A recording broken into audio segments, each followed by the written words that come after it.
Hello, Parkside family. This is your boy Ralph. Today, I want to talk to you under the topic a minor setback for a major comeback.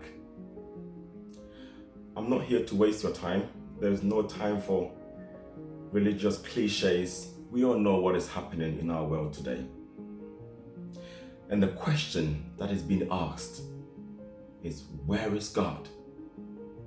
Where is God when my family is?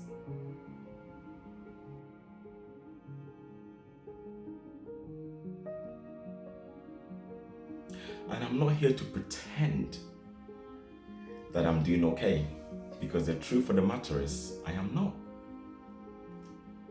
I mean, you can tell, look, that I'm also struggling. But the truth of the matter is, COVID-19 really isn't a surprise. These things happen all the time. Many people go through many things. But I guess what makes this very different is that it has affected every single one of us. It's affected our family. It's affected our daily routine. It's affected our lifestyle.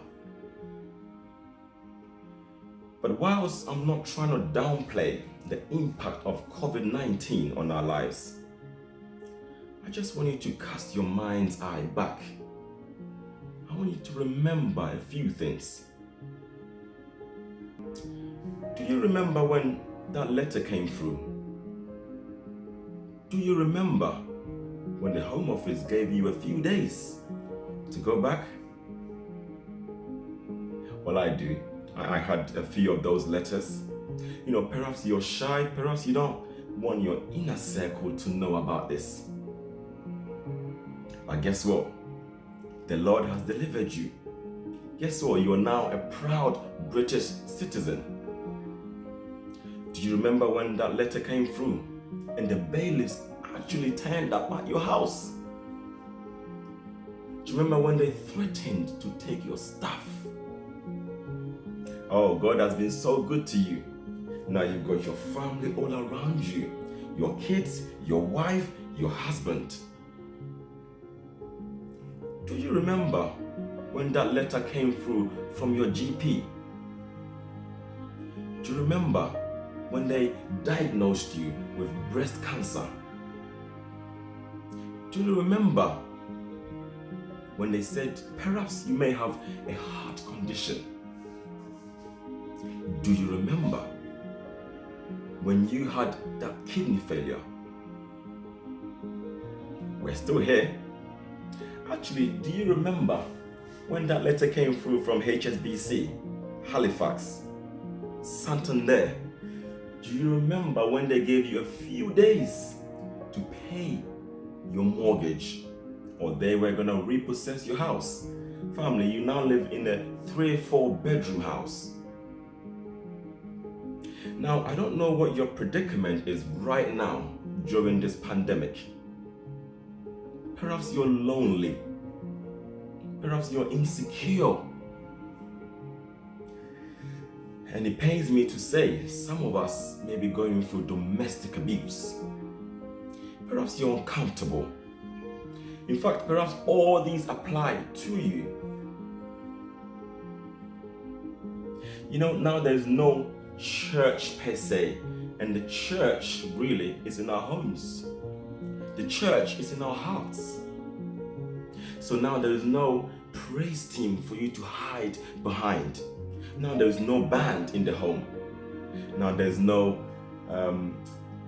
fellowship lunch. But there's good news. We still have Christ Jesus. He is still our refuge. And we can hide behind Jesus. You know, I'm reminded of a story of a young man who was taken from his country, who was taken as a prisoner of war, who was taken to another country. This young man stuck to his guns and he still praised and worshiped his Lord. I remember a time when he was thrown into a lion's den. Now, I'm not quite sure how many of us have been thrown into a lion's den. But if I was to be thrown into a lion's den, I would be scared. I would shake.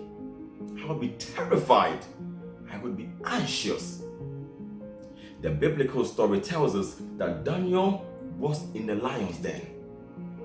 Fast forward a few more years, and Daniel now became the prime minister. Daniel became the head of state. Daniel now becomes the most important person in the kingdom of Babylon. Brethren, God can turn the bad into the good. And I can see Daniel now standing or sitting down and recalling the events that had happened in his life. I can see Daniel seeing, not necessarily at that time, but now Daniel is seeing that minor setback in the lion's den and seeing himself the way God has lifted him into a major comeback, being the prime minister of Babylon. Believers, I don't want you to be so downcast. I'm reminded of the hymn, "Be not dismayed, whatever betide, God will take care of you." Do not focus so much on what you don't have. I want you to focus so much on what the Lord has done for you. We've seen too many things happen in our lives, brethren. We've seen so many things happen in our lives. And I believe that God will do it again. The emphasis being on again. Today we've heard the good news of our sister Exmina, Brother Godfrey's wife, who is, by the grace of God, recovering gradually after testing positive for COVID-19.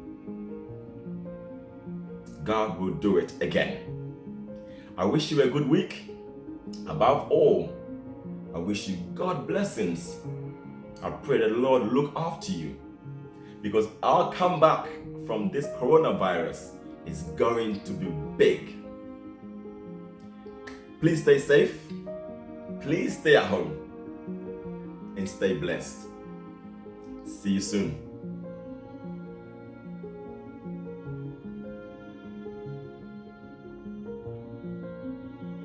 Gospel Bites, the Bible in 60 seconds.